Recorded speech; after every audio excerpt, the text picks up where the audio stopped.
No Blue Lock, tudo o que vocês vão fazer tem a ver com o futebol. Olhe em volta, senhor Elite Medíocre. O tamanho dessa sala é igual à grande área de um campo. 75% dos gols são feitos nessa área. Se você não faz o seu trabalho nessa área, não tem talento para ser centroavante. Mas e daí? A questão é que pega-pega não é futebol! Se você tá fugindo, precisa ter uma boa percepção, táticas e posicionamento. Se você tá perseguindo, seu drible e sua mira têm que ser mais precisos e seus chutes de qualidade. Por isso, o pega-pega é um excelente treino, burro. Salve rapaziada, mais um vídeo de Blue Lock no canal. Dessa vez, estamos no segundo episódio da primeira temporada. O episódio já se inicia com Kira indignado, falando para o Jinpachi Ego que isso não é justo. Que não é possível julgar um jogador em uma partida de 2 minutos e que uma partida normal tem 90. O Jinpachi fala que não tá nem aí, que se ele perdeu foi por falta de habilidade e segue o jogo, e que o que ele quer mesmo é um jogador egoísta, e que o Kira perdeu porque fugiu disso. O Kira então enlouquece de uma vez, e diz que o Bashira foi pra cima dele do nada. E o gênio do Izaki, que ao invés de ficar calado, vai tentar consolar o cara que ele acabou de eliminar.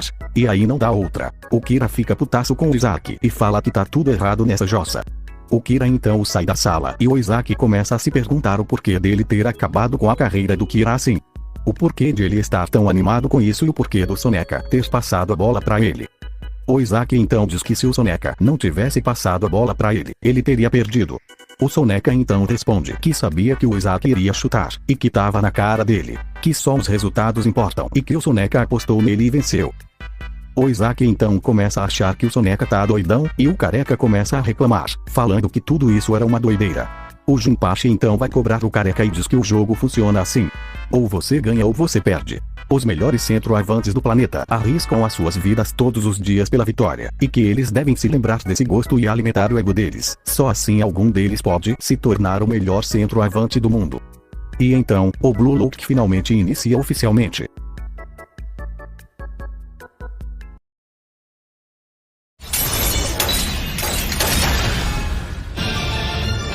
Parabéns! O Blue Lock os aceitou no dormitório. Boa! Tem 11 de vocês nessa sala. Agora todos vocês vão morar juntos aqui. Às vezes trabalharão juntos, às vezes irão se trair. Rivais destruidores de sonho. Blue Lock. Esse é o time Z. A cena então corta para a rotina de treino dentro do Blue Lock, onde o Izaki e o Careca não conseguem acompanhar ninguém. Depois, eles vão para o refeitório, onde a comida é escolhida baseada no ranking atual do jogador. O Izaki e o Carequinha recebem raspa de parede e água da torneira para almoçar, enquanto os de ranking mais alto estão comendo filé mignon e bebendo vinho de boa. No dormitório, enquanto geral tá dormindo de boa, o Izaki tá lembrando dos próprios pecados, e percebendo que ele é muito fraco em comparação com o resto dos participantes do Blue Lock, ele resolve que vai treinar. No caminho para a sala de treino, ele recebe uma bolada do Bashira e o Soneca pergunta se ele vai treinar. O Izaki diz que vai e o Bashira convida ele para um treino juntos. No treino, o Izaki pergunta para o Bashira o porquê de ele ter passado a bola para ele eliminar o Kira, e o Bashira com essa cara medonha aí, diz que é porque tem um monstro dentro dele. A cena então corta para o passado do Bashira, onde ele está em uma partida de futebol e nessa partida então é revelado que o Bashira, provavelmente, tem esquizofrenia. E que é esse monstro que dá ordens pra ele. E então os jogadores buchas estão pedindo passe, mas eles são muito lentos e o Bashira caga pra eles. Um jogador careca, vendo que ele vai marcar um gol, segura ele e o Bashira cai igual bosta no chão. Os colegas dele ficam reclamando, chamando ele de fominha, e o monstro aparece, imitando o Crash Bandicoot. A história acaba e o Izaki tem certeza que o Bashira tem alguma doença mental. O Bashira fala que toda vez que ele joga esse monstro aparece, e começa a orientar ele durante a partida. A cena então corta para uma animação muito foda do Izaki e o Bashira disputando uma bola, até que o Bashira para e diz que o monstro deu uma ordem para ele, e que ele deveria passar a bola para o Izaki. O monstro do Bashira disse que o Izaki também tem algo dentro dele, e o Bashira pergunta se o Izaki consegue escutar também. O Izaki não entende porra nenhuma, mas curtiu a ideia e agora quer saber que tal de coisa é essa dentro dele. Bem, voltando ao episódio. O Bashira diz que todo jogador famoso também tem um monstro dentro de si, e é isso que prova se você é um centroavante.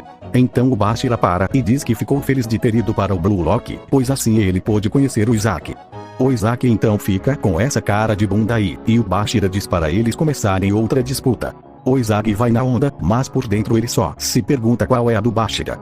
De qualquer forma, o Isaac começa outra disputa e diz que o Bashira dá muita coragem pra ele, assim despertando um pouco de ego. O Bashira diz que o Isaac tá com o mesmo olhar de antes, e antes do Isaac endoidar de vez toca um alarme, falando que o resultado do teste de aptidão física tá pronto, e que é pra parar com essa putaria e voltar para os quartos. O Isaac e o Bashira voltam para o dormitório, e lá eles descobrem que o rank do Isaac subiu.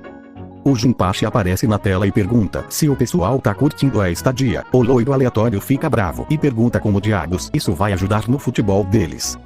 O Junpeichi manda ele ir se fuder, e fala que o ambiente é uma bosta porque é ele que é um merda. Então o Junpeichi começa a cagar pra eles e explica como funciona o Blue Lock. Vários times são divididos em grupos, e cada um dos 5 grupos tem 5 times. E como cada time perdeu um jogador no pega-pega, agora restam 275 jogadores. E já que cada time é decidido pelo ranking, o time do Isaac é, basicamente, o pior do Blue Lock inteiro. O Junpeichi então começa a esculachar todo mundo ali, dizendo que os jogadores de ranking mais alto treinam em lugares melhores e têm comida de qualidade, e que se você quiser parar de comer raspa de parede e parar de dormir no papelão sujo você precisa basicamente parar de ser um bucha no futebol. E então ele dá início a uma seleção. A cena então corta e mostra um homem misterioso de cabelo meio rosa. O cara que tá conversando com ele diz que ele é fodão e pergunta se ele vai jogar no Japão. Ele diz que nem fudendo e começa a esculachar o futebol do Japão. O maluco que tá conversando com ele pergunta se ele não quer representar o Japão no futuro, e ele diz que não tá nem aí, até porque o Japão é uma seleção fraca e não tem chances, que o sonho dele é vencer a Liga dos Campeões e nenhum atacante é bom o suficiente para receber os passes dele. O assistente dele fica preocupado e diz que o Japão inteiro vai passar a odiar ele, mas ele retruca dizendo que não tá nem aí e só foi para o Japão porque o passaporte dele venceu. Então eles passam por uma conferência de imprensa e descobrem que é sobre o projeto Blue Lock. Na conferência, os jornalistas perguntam se vale a pena arruinar a vida de 299 jogadores por apenas um jogador, e a mulher sentada na mesa responde, dizendo que é essa porra mesmo, e é a única forma do futebol japonês ir para frente. Todo mundo fica calado, e ela começa a indagar geral, perguntando se eles não querem ver um jogador pica no Japão. A primeira seleção começa e ela consiste em uma divisão de 55 jogadores no prédio 5, e todos os 5 times irão participar. Os 2 melhores times vão passar, e o resto vai ser eliminado.